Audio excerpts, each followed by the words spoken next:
Since 1978, we've rescued more than 9,000 of them. So that is amazing. Now we are going to take you into Antarctica. Antarctica is awesome for us because we are celebrating the fact that no one country owns Antarctica. We are all responsible for it. That being said, 70% of the world's fresh water comes right from Antarctica. And it is home to more than just penguins. Of course, we here at SeaWorld, we're celebrating our awesome penguins, but it is home to leopard seals, almond seals, killer whales. Of course, those are really important to us here at SeaWorld. And it's really, really diversified. There's a lot of sea life. Our penguins are awesome. We've got 4 species you'll actually be able to see. We also have a 5th species, they're Magellanic penguins. You watch any of those news programs, the little ones you see walking around, those are our Magellanics. They're not actually an Antarctic bird. They have a bit of a warmer habitat. We use them for penguin touches, things like that. You will be going into 30 degrees, so we'll get you out. Perfect, you're getting out of the heat. If at any time you are too cold, please let myself or the apiculturist know. We will be more than happy to get you out of the 30-degree habitat. You all are going to be a lot more comfortable than I am. I will start doing this. Feel free to make fun of my goosebumps as well. Now, do any of you kind of know what Antarctica is themed around? It's themed around family. Our penguins are amazing family members. They really do help each other survive. With our king penguins, we do frequently see they love chicks. We do have some king penguin chicks. Moms that aren't even that one's mom may regurgitate backup food just for them. Aviculture has a lot of fun with that, trust me. We will come into nesting season pretty soon, so if you were to come back around then, you'll see our nesting boxes, the rocks, all of that fun stuff. But are you all ready to meet some penguins? Yeah! Get out of the heat. Alright, follow me right back this way. I'm one of the aviculturists here at Antarctica, so welcome to our behind the scenes area. A few of the rooms around you right now. Of course, you have your office to most of your left here. We do keep really accurate records on all of our birds. We have close to 250 birds. All of them have records similar to what your pets might have at the vet's office or what you might have at the doctor's office. So we keep track of all of their ages, when they hatched out, where they hatched out, during breeding season, who they pair up with, what chicks they have. They also go through normal molting once a year, which is when they get their new feathers in. It's about a week or 2 time period. So we keep records of that they have a normal molt every year, or if it's a little weird, sometimes they'll molt out in patches or something, so we'll keep records of that and take pictures. And then we also keep accurate weights on them all. So, as I said, close to 250 birds, that's a lot of birds to weigh. So each month is designated for a specific species. So 1 month we'll weigh all the Adelies, 1 month all the Gentus. So they all get weights at least every 4 months in case somebody seems like they might be a little down in weight or a little overweight. We'll get a weight more so than that, but at least every 4 months. So that goes all in their records. To your other side, as we talked about the laundry a little bit ago, we have a laundry room right here. I'm sure you noticed outside it's a little bit warmer than it is in here. So we don't wear our work clothes in back and forth in the 100-degree Florida weather. So we do lots of laundry. We hose our exhibit every morning, scrub everything, disinfect everything, get new snow. So we get very wet, we get pooped on, we get snowed on, so we're always changing things out. So we'll head down this way a little bit. This is our medical room. We have lots of common things like vitamins and supplements. We feed out fish that comes to us frozen, and we thaw it out just before the birds get it. In the freezing and thawing process of the fish, it tends to lose a little bit of its natural vitamins and nutrients. So in order to make up for that, we make vitamin fish in the morning, where we take a multivitamin, we stuff it in the gill slit, and then we hand feed 1 fish per bird. So that helps to make up for what is lost. So we keep that in there. Naturally, penguins live to be into their 20s, here often into their 30s. So some of the things we notice in our birds as they get older that you probably would not see in the surviving birds out in their natural environment are things like joint issues. So some of our birds are on cosequin. It's like a glucosamine or chondroitin that you might take or your pets might take. So that goes right in the gill slit with the vitamin in the morning. Some of our birds also have cataracts, so we notice that they don't see as well. So some of them get eye drops. Last year we had cataract surgery on 7 of our birds, which was very successful.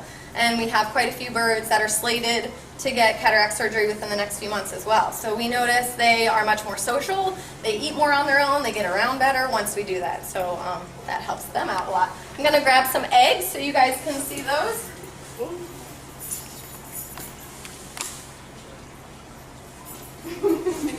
I saw that camera poking around the corner. So this is a sample of our penguin eggs. We have a really successful breeding season that starts coming up here soon in September. The chin strap egg is right there in the front middle. We don't have chin straps anymore. They used to be in our old habitat.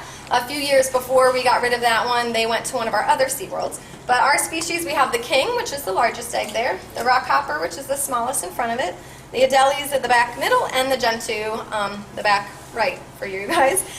So we have all 4 of those species that are in there. Again, breeding season starts about next month. That's when we will, or I guess 2 months from now, we'll give them some raised floor pieces, their rookery pieces, and some rocks to build their nest on. So that way we can still hose around their nests and try to keep their eggs and chicks from getting too wet. And then the last egg that's in there are the Magellanic eggs. So we have 14 Magellanics. They're actually a warmer weather species. They are found in South America, and they're our ambassador birds. So if you guys ever see on the different talk shows or hear about us traveling to schools or going out to different events, those are the Magellanics that we use. Since they prefer temperatures between the mid-50s to low 70s, they seem to be comfortable. So they're the ones that go out and about. So those eggs are in there as well. Do you guys have any questions about the vitamins or the breeding or eggs? How about the surgery? I'm just curious, is that something that SeaWorld pioneered, or was that something that existed, the cataract surgery, since they don't live as long, in the wild? Right. How did that start? We had started with a bird who only had one eye, and she had a cataract in that eye, so she had become completely blind. So for her, it was either she wasn't going to be able to see, or we were going to try this surgery and see if it helped her out. And it did help her. She started moving around a lot more, interacting more, eating more, and so then we knew, hey, let's give these other birds a chance too that had become, very hard of seeing as well. So we go to a place who mainly deals with dogs and cats. They had never dealt with penguins at all before. So one of our vets always goes with us, and they deal with the anesthesia and all of that, since they are unfamiliar with the heart rate and the anesthesia that would be used on the penguins. But yeah.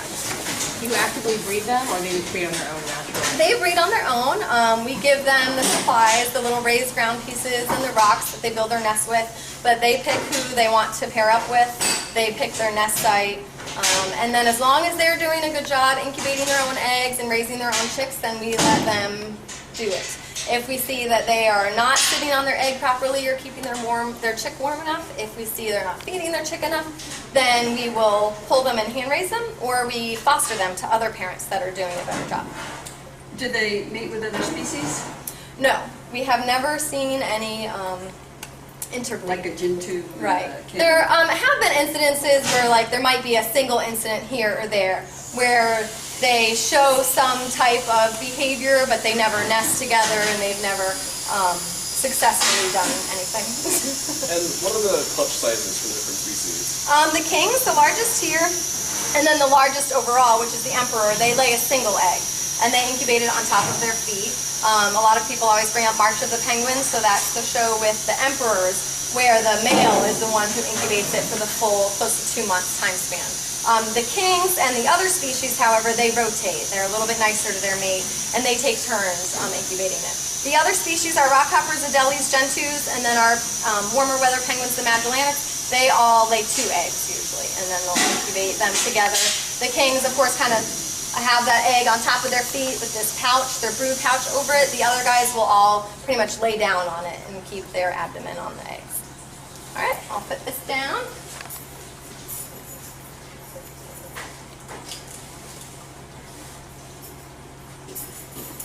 We'll head back this way a little further. Here's Leanne. Leanne's in our food prep area. So you see it's made up of a bunch of stainless steel sinks and buckets. We do our food prep twice a day, starting at 5:30 in the morning when the first shifts get here. Half of our fish goes in there. We feed out, as I kind of had mentioned before with the vitamins. Our fish comes to us frozen, and it's thawed out right before we give it to them. So we thaw it about half of it in the morning, starting at 5:30, and then the other half a little bit later on in the afternoon. So the flats of fish go in the sink. We run cold water over it to finish thawing it out before we bucket it and give it any vitamins if we needed to do that. Where are the fish from? The fish is all wild, harvested, whatever sustained harvested. And it goes to a deep freezer off property. So as the fish is in season, the fishermen, we use different suppliers, they catch it and box it up, and then it goes to the off-site deep freezer. And then once a week on Wednesdays, we get a delivery to our on-site deep freezer. Yeah. So this is our slow thaw cooler. On the rack there is all of the fish that is thawing out or starting to thaw out for tomorrow. Right now we're at approximately 300 pounds of fish a day. On the cart there is the remainder of today's food that's already been thawed out and bucketed. So we feed out a variety of fish: silver sides, lake smelt, capelin, herring, and krill. Occasionally we'll throw some squid in there. Our kelp gulls, which are another bird that live with our Magellanics, get more squid and clams and a larger variety. You guys have any questions about the food or the food preparation? No? Alright. Or close to 250 penguins are nice, which I'm sure you can imagine. So I will bring over one that I know is good with people. You don't want to reach over the gate and touch just anybody, because they might be curious, but they might not be nice. So, come on in here. Somebody didn't.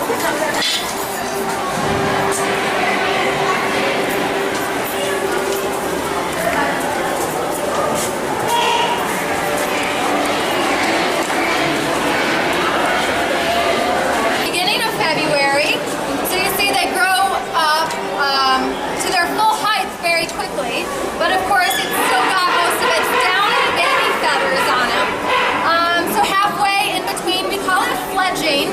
When they get their first set of adult feathers is fledging. So we would say he's halfway fledged right now. But yeah, so he's got most of his downy baby feathers have already kind of fallen out, been pushed out by his adult feathers. Once we get all the adult feathers in, we'll pull a few feathers out and send them off to a laboratory for DNA testing.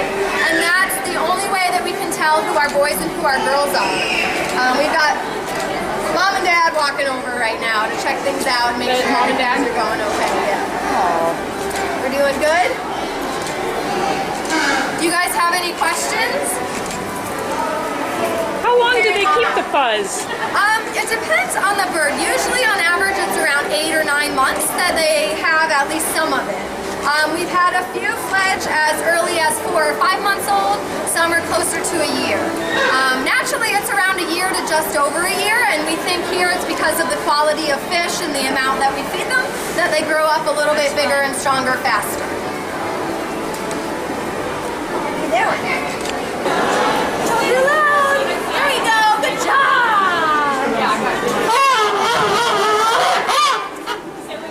Good job, Midas! Good.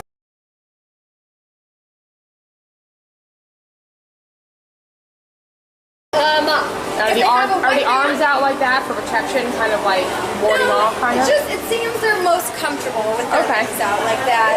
They will tuck them in on occasion, but most often you'll see them just kind of sprawled out.